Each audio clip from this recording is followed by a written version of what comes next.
You know, and all we want to do is go back to Trump. I mean, every hearing, it's like, just if we could just go back to what Trump did, you know, the loser of the 2020 election, the loser of the Georgia Senate races, the loser of the 2018 midterms. By the way, just to jog your memory, the Trump administration finalized more federal rules in the last year of its administration than any other final year of any presidency in American history. More than Obama. I know it's inconvenient timing, but perhaps we actually need more regulation with presidents taking nuclear codes and cuddling with them and showering with them in their homes. That was Democratic Congressmember Jared Moskowitz from Florida's 23rd Congressional District. And I'm Ben Meiselas from the MeidasTouch Network. And joining us today here on the MeidasTouch Network is Congressmember Jared Moskowitz. Welcome to the MeidasTouch Network. No, thanks. Thanks for having me. So what hearing did the MAGA Republicans hold today where you were speaking at? Was this a gas stove conspiracy legislation? Was this more pistol braces for AR-15, public urination in D.C.? Tell us about it. No, they already did 2 weeks of gas stoves, so they feel like they got their fill on that. No, we moved on to government red tape, and see, that's the whole problem, right? We could have a real discussion about government red tape and executive branch rulemaking. But instead, the title of the hearing was the Biden administration's campaign to bury America in red tape, like as if Joe Biden himself invented red tape. I mean, that's the problem. The hearings aren't serious. They're off Broadway, and they're there to perform. And so I just want to point out the ridiculousness of what they're doing. And so we featured a lot of videos of you at these hearings here on the MeidasTouch Network. Can you talk to us about your approach to these hearings, the questions and commentary that you give, and, you know, always with an eye towards exposing the hypocrisy at each of these hearings? Yeah, I mean, listen, obviously there's, 20 of us, 20 Democrats, on the committee, and everyone has different approaches and different methods. And so one of the ways that I thought I could, get people to pay attention to the ridiculousness is try to make it entertaining. And the one thing that unfortunately the Republicans do better than us is they've made politics entertaining. By the way, not in a good way. Okay. But they've made it entertaining. And so what I'm trying to do is trying to take a little bit of that with facts and poke holes in the ridiculousness of their argument. I mean, this is Congress, right? This is not community theater. And so, I think American people, independents, Democrats, Republicans, want us up here to pass laws and to advance the American agenda. Sure, we're going to have disagreements, but I don't really think that they sent us up here because they want Hollywood for ugly people. I mean, I really think they sent us up here to do good for the American people. So that's what I'm doing. I mean, look, we've seen, you watch nighttime TV, you watch, Colbert or Jon Stewart. They've taken politics, they've made it entertaining, and I think that's successful getting your message across. And speaking of facts and breaking news today, economists are saying U.S. will avoid a recession. Inflation's expected to continue to drop. It's expected to drop to even 3.1%. But what it always feels like, at least to me when I'm covering these hearings and what these MAGA Republicans are doing, it seems that they not only have been rooting for a recession and bad things to happen to our country, but they have actually been trying to implement policies that affirmatively cause harm. I mean, you're in the mix there with these MAGA Republicans. I mean, do you observe that taking place? Look, what I observe taking place with most of them is it's a show, right? When the cameras are on, or they're doing a podcast, right? They're pitching, they're selling all the time. They got that from Trump. They learned that from the former president. And then when the cameras are off, they're, slightly normal, which I know some of your viewers just regurgitated and swallowed it, but it's really true that what is beamed into people's brain every day is just a show in order to, get their voters foaming out the mouth as if someone is going to come to their door and knock on it and ask for their gas stove, or, you can eat Chick-fil-A, you can't eat Chick-fil-A, you can shop at Target, you can't shop at Target. I mean, I can't keep up with MAGA Republicans. I mean, give them credit for their stamina. I mean, they're spinning themselves in circles trying to figure out what they're for, what they're against. I mean, it's really kind of a crazy town and amazing on what they're doing. They've hijacked the party from their own party, right? The House came to a standstill last week. They took the power away from the speaker to pass their rules. I mean, we are really in uncharted territory. They've filed articles of impeachment, I think, of everyone who works in the Biden administration, even some their spouses. Even I mean, there'll be no one left, by the way, to run the country based on how many articles of impeachment they have filed. But I think we have to, rather than ignoring them and pretending like it's ridiculous, we have to combat it with facts and figures. And we shouldn't come at it from an intellectual standpoint. We should come at it like I'm trying to do, from a humorous standpoint, because I just think it really pokes holes and really shows how ridiculous they're being. One of the things that Congress member Eric Swalwell told us on the show was he'd be at a hearing and one of these MAGA Republicans would say the most awful and heinous and despicable things about him. And then they would, leave the hearing after the cameras were off. And he said, look, I'd be in the bathroom and one of the exact people who were saying all these hateful things would say, hey, I think you did a really good job out there. And Congressman Swalwell was like, are you kidding me? Like, you just said all these hateful things. Do you see that performative stuff happening all the time? I mean, you've said that you think that when the cameras are off, some of these people are slightly normal. And you're right, our viewers will be like, what? How is that possible? But can explain a little bit more what that means when the cameras are off? Do these people just put the act down and act fairly like normal? Hey, what's up? Nice shoes, Congressman. Well, look, yeah, I mean, so the answer is, a lot of them, when the cameras are off, right, and they're no one's paying attention, right, they are, I should say, more normal, and they cut the act out, and that's part of what's going on in Congress now, is that this has become so performative in order to get on Fox or to get on Newsmax or to get on OWN, right? It's about comms. I mean, 90% of what we do in Congress now is comms. It's messaging, right? And it's combating the ridiculous things that are coming out of Congress. Again, not one hearing on school safety, right, in the 6 months we've been here, but we had countless hearings on gas stoves. I mean, look, I went around my entire district, okay? And by the way, I represent affluent areas in my district. They have really nice gas stoves, Vikings, I'm sure, okay? Not a single one of them has called me or emailed me about their gas stove, but I do hear that they're worried about their kids in school, right? And that really shows the Republican priority, is that they want to spend time scaring the American people. And that's what it is. They're constantly creating a boogeyman, right? It's all about the government's coming for you. They're going to take away your rights. We're losing the country. It's all about scaring and distracting.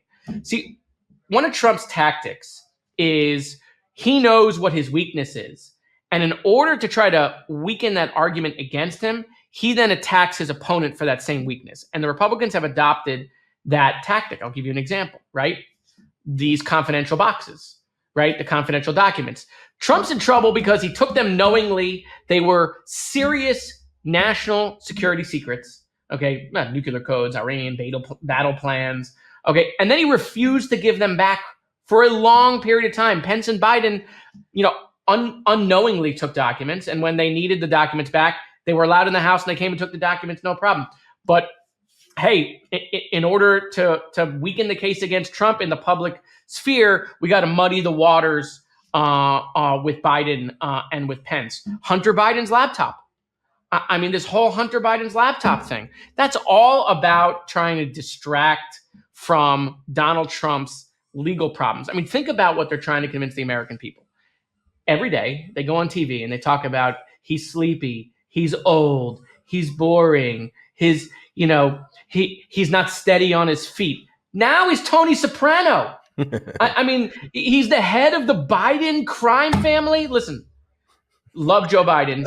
He's been a public servant his entire life. He has seen, loss in his life more than any parent should ever have to deal with. Okay. But they're trying to take one of the most boring families in America and turn them into the Sopranos. By the way, if they're able to succeed on that, then anything is possible in this country. It's just lunacy. Now, okay, we have this 1023 form that, the FBI is talking about. And obviously, I can't go into the details because unlike the Republicans who pledge not to talk about confidential information and go talk about it, I actually won't. Okay. But, they're now trying to say, well, by the way, we have audio tapes. The form shows audio tapes. By the way, this form, which was filled out, now 3 years ago, is about a conversation that happened 7 years ago in Russian. Okay. Double hearsay. You can't make this stuff up. But now there's 17 audio tapes. And, Chuck Grassley, who's still using his BlackBerry, even though they turned the service off. Okay. This is the guy, okay, who's going to tell us they got 17 audio tapes. Like, what is he? It just, come on. And so, but what Democrats have to do is we have to recognize that's the game, right? And we have to play it, right? If we come to it with this intellectual, kind of response, they're just going to run over us. We have to realize that this isn't serious. This is silly. And we got to point it out to the American people. Let's talk about Democratic priorities. Let's say 2024 Democrats are able to take over the House of Representatives. What would we expect a Democratic-controlled House of Representatives to look like? What would be the priorities there as opposed to gas stove legislation, more pistol braces, Dr. Seuss hearings, and Mr. Potato Head?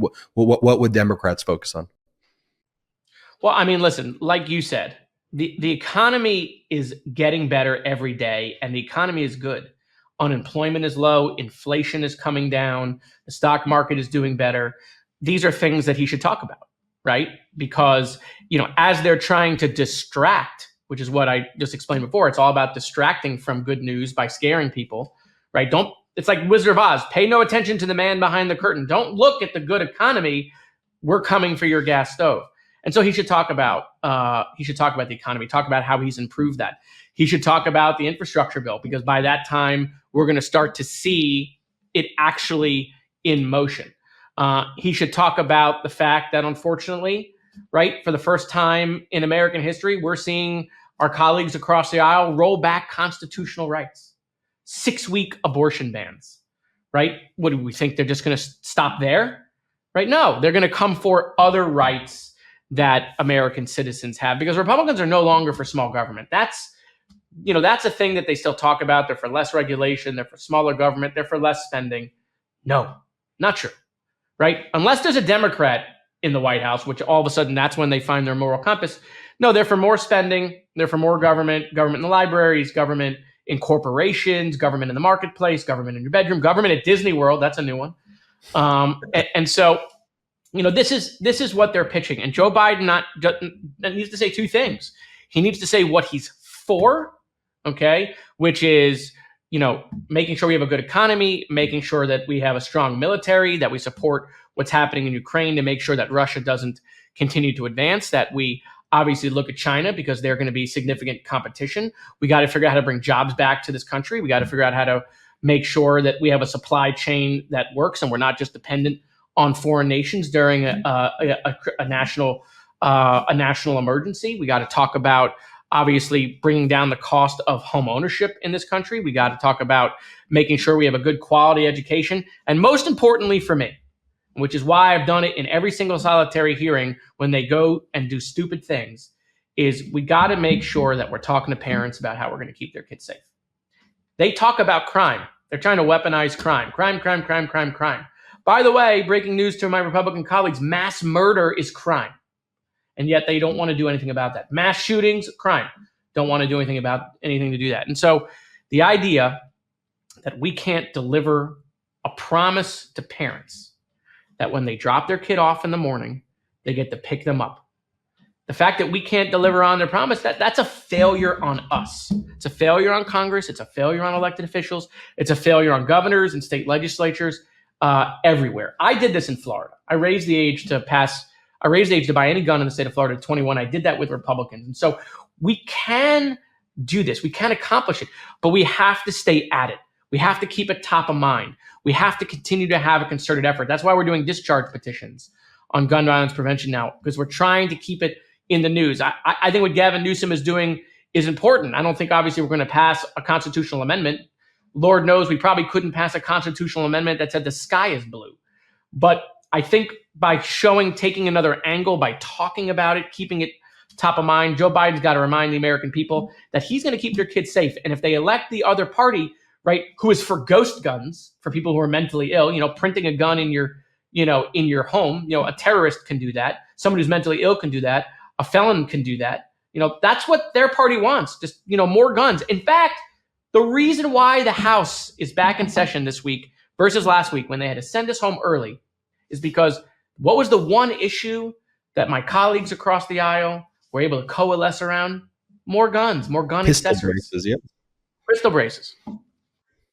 And what was your reaction to the unsealed indictment brought by Special Counsel Jack Smith and the arraignment and just in general all of Trump's posts and the statements that he's making, which just seems to be outright fascism to me? Well, look, right. I mean, I have always believed if Trump returned to the presidency, right, if he were to come back, there were very few movies in which the sequel was as good as the original, right? Godfather 2 aside, the sequel usually isn't as good as the original. And so, I think the idea of a second Trump presidency, it would test the democracy in this country in ways we didn't see, even in the first term, even with January 6th. And that's another thing Joe Biden should talk about. I mean, that is on the ballot, where we're going as a country in the future. As far as the indictment is concerned, look, I actually don't think it's something to celebrate about. Now, no one is above the law, right? He broke the law. He should be indicted. But, to have a president now, a former president, twice indicted in this country, it's a sad moment in history. Don't get me wrong. He brought it on himself, right? I'm not making excuses for him. But it's a sad moment in history that this is where we are with him. Yep. And so, look, he deserves a fair hearing. He deserves a fair trial, right? He can afford counsel, so he'll have the best of the best, even though no one wants to work for him because he doesn't pay them. And so, I'm interested to see the evidence. Usually, when they come out with a speaking indictment like they did, and if you look at the indictment, and if you listen to former prosecutors, Bill Barr, who just said he's toast, okay, and Chris Christie, another former prosecutor, who said, if half the stuff is true, he's going to jail for a long period of time. Then he deserves, the outcome. I think what, the American people should be recognizing is that, what Trump is trying to do right now from a strategy standpoint is get a hung jury, right? That's his goal here. His goal isn't to win. He's not going to beat 37 counts. Okay. Like, that's impossible, right? This is not like where the glove doesn't fit, we must acquit. He's not going to have that moment. Okay. But all he needs is one MAGA juror who believes that, Trump was the one at the Last Supper. Okay. And, if he can get one person who believes it was Trump that did, Good Friday, then he'll get a hung jury. And that is his goal. And so, look, obviously, my colleagues across the aisle, the MAGA Republicans, have weaponized this. They really talk about, the weaponization of government, the deep state. They really have weaponized this. I am concerned about, what's to come, quite frankly, because, there's going to be responses from Republicans that are going to undermine democracy. I mean, Trump has already said, and his people are already coming out, that if they get power back, they're going to indict Biden and maybe Hillary. I mean, poor Hillary. I mean, like they can't get her out of their mind. I mean, she lost. She's in retirement. She's having a private life. And yet, Hillary, they're still talking about her emails. I mean, good God. It was like Hillary broke their heart and they're not over it and they're never going to forgive her. I got one more question, Congressman, about Florida. You served in the Florida House of Representatives from 2012 to 2019, and you had to work with Governor DeSantis, who's now running in the primaries for the Republicans. A lot of people are saying Democrats or the DNC or have abandoned Florida, and that Florida is now a red state. I mean, what do you say to people who have said, Democrats can't win statewide in Florida anymore? You know the state better than anyone. Well, let me say a couple things on that. So first of all, I served in a state legislature for 6 years where completely controlled by Republicans, passed gun violence prevention laws, more so than in some blue states and earlier than in some blue states with Republicans. I wound up being the emergency management director in the DeSantis administration for 2.5 years because of what happened in my community, what happened in my high school, watching government fail those parents. And so, look, we can figure out ways to work together. One of the things I try to tell my Democratic colleagues, as someone who actually went around the state with Governor DeSantis during emergencies, is that you don't have to like him. But what you have to recognize is that what we're selling in the state, what Democrats are selling in the state, Floridians are not buying. We can focus group why. Messaging, is it money? That because they're not hearing our message. But he won his reelection by 19%. This is a guy who barely beat Andrew Gillum. And 4 years later, he wins by 19%. Yeah, we can talk about, Charlie Crist wasn't the greatest candidate. Okay, fine. So he wins by 8 or 10. But 20? So we have a messaging issue and a communication issue. We talk about how the Republicans are an anti-party, right? What are they for? And we don't know. I don't really know what they're for up here nationally. They're just a grievance party. We kind of became that a little bit in Florida. We kind of became just the anti-Ron DeSantis. And by the way, don't get me wrong, there's plenty of policies to oppose of his. But what are we for? What are Democrats for in Florida? And so, no, I don't think the Biden administration should write it off because I think the policies they've put in place since re-election are extremely unpopular. 6-week abortion ban, more gun nonsense. I think we got to communicate that. And Biden's got to make them play defense, whether it's Trump, which it's most likely going to be, or for something, if there's some sort of shift there, Ron DeSantis, who's second in the polling.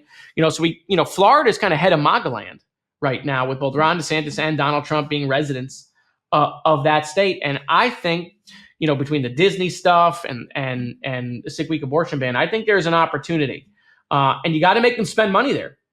If they don't have to spend money in the third largest state in the nation, the Republicans don't have to spend money there, then they're going to spend that money in Michigan and Pennsylvania and elsewhere. And so, I think Biden's going to have the resources, and I think he's got to put those resources in Florida. Does that mean he wins Florida? Listen, I don't know. Dade County's a problem. They've scared, the Venezuelan and the Cuban population down there to thinking Democrats are socialists, which we're not. But we got to figure out, again, how to talk to people. What are we for? What's not true? What's misinformation? And then we got to register voters. Republicans have out-registered us for the first time in Florida history. So we got to register voters. Nikki Fried, who's the new chair there, who was the agriculture commissioner, I think she's up to the task. I think she understands this is a long fight in Florida to try to regain it. But you can't write off the third largest state, because if you're writing off Texas and you're writing off Florida, then Republicans just have a built-in advantage into the electoral map. Congressman, any final words to all of our viewers out there who are nervous about the state of our democracy, but who are buoyed by your words, seeing you at these hearings? What's your final word to everybody out there? Well, I mean, look, they should be nervous, but engage engage yourself, right? We got to make sure that we're in the arena. And listen, figure out how to talk to people even you disagree with. You don't have to, get into a fight or an argument, but find that independent that leans a little to the right and have a calm conversation with them, why it's so important for them and their children and their grandchildren to make sure that America stays the country it is today and doesn't turn towards authoritarianism or fascism. Talk about the things that aren't true. They probably are going to say things that are totally not true. You got to respond to that with facts. You're not going to convince everyone, but we got to make sure that we're doing this. neighbor by neighbor, person by person. Some of us has cousins and aunts and uncles that watch Fox. They call and they say, do you know that Joe Biden did this? And you want to poke your eyes out. But instead of yelling back at them, calmly show them that it's not true. And that, not everything they read on the internet is true. And not every text message that they get is not true. And just because someone types it doesn't make it true. And so I get engaged, stay engaged. Don't be dismayed. Be concerned, but don't be dismayed. Joe Biden is gonna go into re-election. I think in a stronger position than even he is now. Congressmember Jared Moskowitz, thank you so much for your time. It's great having you on the MeidasTouch Network. Thanks, guys. Hey, Meidas Mighty, love this report? Continue the conversation by following us on Instagram @MeidasTouch to keep up with the most important news of the day. What are you waiting for? Follow us now.